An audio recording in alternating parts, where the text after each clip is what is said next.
The freeze frame lands on a keyboard. Black and white keys under hot television lights. Mid-1980s Los Angeles. Prince is standing, not seated, one hand hovering above the synthesizer like a dare. Stevie Wonder is a few feet away, angled toward the sound, head slightly tilted, listening before the first note even lands. The room is crowded with musicians and executives, but the air tightens around that keyboard. This is the instant the challenge hangs in the balance, the moment before music becomes a weapon. The key object isn't a microphone or a contract, it's a chord. According to accounts that later hardened into legend, Prince doesn't announce anything, he plays. A sharp, unexpected run spills from the keyboard, rhythm forward, taunting in its precision. Stevie Wonder's fingers pause over his own keys. The stakes are unspoken, but massive. Reputation, hierarchy, and the question of who commands musical authority when two geniuses share the same room. Weeks earlier, the conditions for this moment were already set. Prince was in his imperial phase, riding the cultural aftershock of Purple Rain, controlling studios in Minneapolis with near-total autonomy. Stevie Wonder, by contrast, was the establishment and the insurgent at once, already a legend, already a standard. Industry rules at the time were rigid, elders were respected, young stars were celebrated, but expected to bow. Black excellence was praised publicly and policed privately. You didn't test Stevie Wonder unless you were prepared to be measured against history. The rumor mill places the lead-up in overlapping spaces: award week rehearsals, charity sessions, late-night studios where musicians drifted in after official work was done. One frequently cited setting is a Los Angeles rehearsal room with multiple keyboards lined up like dueling pianos. Another version places it around televised events where both Prince and Stevie Wonder were present, the cameras close enough to turn any interaction into myth. What stays consistent across versions is the object at the center: keys, chords, sound itself. Prince's posture mattered. He was known for challenging through performance, not speech. According to people who were there, he didn't trash-talk Stevie Wonder. He didn't joke. He simply began to play something complex enough to force a response. That was Prince's language: music as provocation, music as proof. The industry context sharpened everything. Black musicians were rarely allowed public rivalries framed as brilliance instead of ego. Competition was encouraged quietly, never openly. For Prince to challenge Stevie Wonder musically, if that's what this was, risked being labeled arrogant, disrespectful, or worse. The loss wouldn't just be personal, it could cost him access, radio support, institutional goodwill. Stevie Wonder, on the other hand, risked something different. To ignore the challenge might look like retreat. To engage meant stepping into a younger man's arena. The days leading up to the moment were thick with tension. Musicians whispered about a possible moment if Prince and Stevie crossed paths near a keyboard. Engineers noticed Prince requesting specific sounds, dialing in tones that cut through any mix. Stevie Wonder's team, by contrast, stayed relaxed, confident in decades of mastery. Two different kinds of power preparing to meet. In one widely repeated account, someone joked in the room about seeing who's got it. The joke didn't land. Prince's hand was already on the keys. Stevie Wonder reportedly smiled, not dismissive, not threatened, but curious. That smile becomes an anchor in every retelling, a signal that he understood exactly what was happening. The chord Prince played, fast, percussive, daring, wasn't meant to be pretty. It was meant to be undeniable. It said, "Answer this."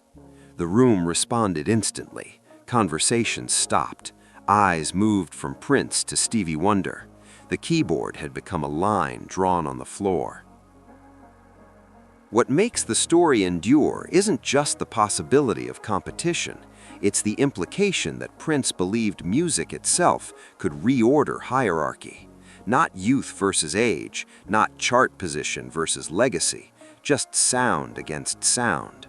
In that room with that keyboard, Prince was reportedly testing whether reverence could survive virtuosity. The cliff edge arrives right there, before Stevie Wonder touches a key. The challenge is in the air, vibrating. Will Stevie answer on the keyboard? Will he change instruments? Will he refuse the terms entirely? The legend pauses at that breathless second, the chord still ringing, the outcome not yet decided. The next night, the story followed them. Same city, different room. Another keyboard waited under softer lights, this time during a loose, semi-private session where musicians drifted in after official events wrapped. Prince arrived first, according to accounts, already warmed up, fingers moving across the keys as if continuing a sentence he'd started the day before. Stevie Wonder entered later, cane in hand, smiling, greeting people by voice and memory. The keyboard was still there, unchanged, patient. Everyone in the room understood the setup without anyone saying it out loud. At rehearsal earlier that day, Prince had reportedly asked for extra time on the keys. Engineers adjusted levels. Someone joked about him showing off. Prince didn't respond. He played scales, then something sharper, repeating a run that bent rhythm against melody. The anchor details stayed the same: fingers, keys, sound. Whatever had begun earlier wasn't finished. When Stevie Wonder finally positioned himself near the keyboard, the room recalibrated. Chairs shifted. A producer leaned forward.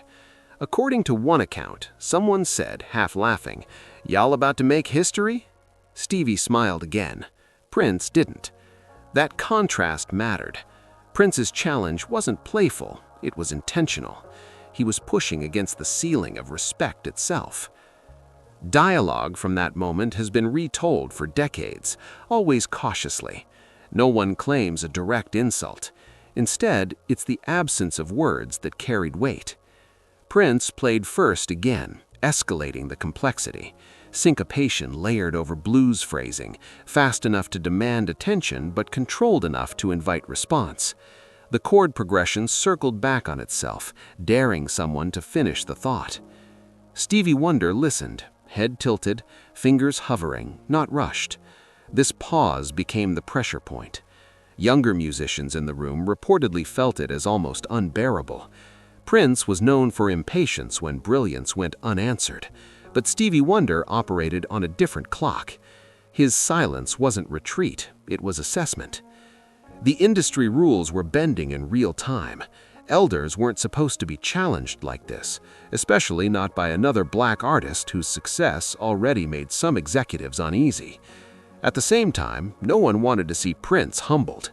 He represented something too valuable: autonomy, fearlessness, a refusal to wait his turn. The keyboard between them became a courtroom, the notes evidence. When Stevie Wonder finally touched the keys, it wasn't to mirror Prince. According to legend, he changed the frame entirely. He answered with harmony instead of speed, stretching chords wide, grounding the room. The effect was immediate. Prince stopped playing, not defeated, alert. The challenge had shifted. This wasn't about technical dominance anymore. It was about musical language. Witnesses described Prince smiling then, a small one. Recognition. Stevie Wonder had declined to fight on Prince's terms, and instead redrew the battlefield. The escalation had reached its second step. Challenge met, but not surrendered to. Later that evening, the story took another turn. At a different moment, some say backstage, others say at yet another piano, Prince returned to the keys with renewed intensity, faster, sharper, pushing again. Stevie Wonder, rather than racing him, reportedly laughed and clapped, encouraging him, even praising the playing out loud. That reaction cut deeper than competition.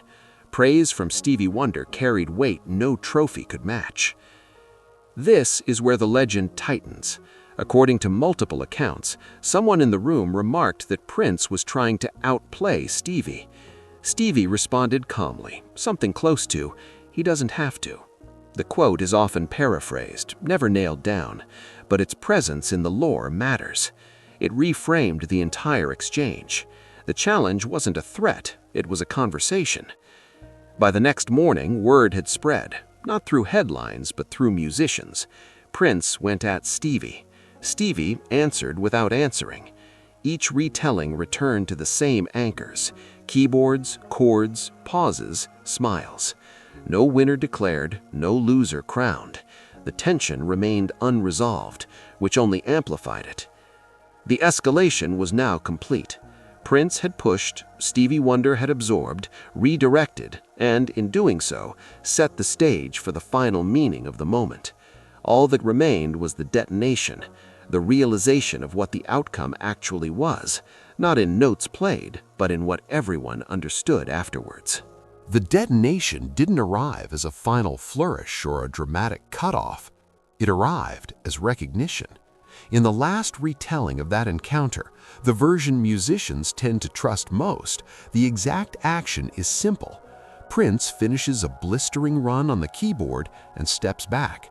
Stevie Wonder doesn't chase the tempo. He nods. He smiles. Then he plays something so rooted, so musically complete, that the room exhales all at once.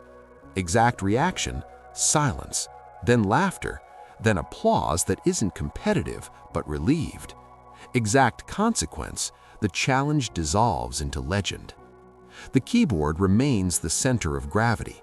According to those present, Prince didn't argue, didn't reassert himself. He listened. That matters. For an artist known for dominating every room, listening was the concession. Stevie Wonder's response wasn't about speed or flash. It was about mastery that didn't need to prove itself. In that instant, the outcome became clear without being spoken. The next morning, the industry response was subtle but decisive. No headline screamed rivalry. Instead, respect circulated. Musicians spoke about Prince with a new tone. He wasn't just fearless, he was serious enough to test himself against the highest standard available. Stevie Wonder, in turn, was reaffirmed as untouchable, not because he outplayed Prince, but because he refused to be baited into spectacle. What changed immediately was how Prince was perceived in relation to elders. Challenging Stevie Wonder musically and surviving the encounter without humiliation repositioned him. He wasn't the reckless prodigy anymore. He was a peer willing to risk loss for truth. That repositioning mattered in rooms where decisions were made about who got freedom and who got managed. Stevie Wonder's response shaped the system too. By answering Prince with openness instead of shutdown, he modeled a different kind of authority. He didn't protect his status by crushing the challenge. He protected it by expanding the conversation. Younger musicians noticed. They talked about it in studios, on tour buses, at after-parties where keyboards were still the altar. Over time, the story sharpened. The anchor details stayed intact. Prince at the keys, Stevie listening, the chord hanging in the air. The variations around them blurred, but the meaning crystallized. This wasn't about who played better. It was about how greatness responds to provocation. The cultural weight of the moment grew precisely because there was no clear winner. In a business obsessed with dominance, the outcome suggested something rarer. Challenge doesn't have to end in defeat, it can end in calibration. Prince learned where his intensity fit inside a longer lineage. Stevie Wonder demonstrated how lineage stays alive by allowing itself to be tested. According to some accounts, Prince later spoke about Stevie Wonder with increased reverence, calling him a benchmark rather than a rival. The keyboard encounter had recalibrated respect. For Stevie, the moment became another quiet proof point. He didn't need to retell it. Others did that for him. The meaning lands hardest when viewed against the industry's usual patterns. Black artists were often pitted against each other, forced into zero-sum narratives. This moment refused that framing. The challenge existed, the tension was real, but the outcome wasn't erasure, it was mutual acknowledgement. The brutal truth at the center of the legend is this: Prince challenged Stevie Wonder not to dethrone him, but to find the edge of his own greatness. Stevie answered not by defending a throne, but by showing how wide the kingdom already was. The keyboard was the battleground, the chord the weapon, and humility the final move no one expected. That's why the outcome became legend, not because someone lost, but because everyone listening understood what it sounds like when genius meets its measure and chooses respect over conquest.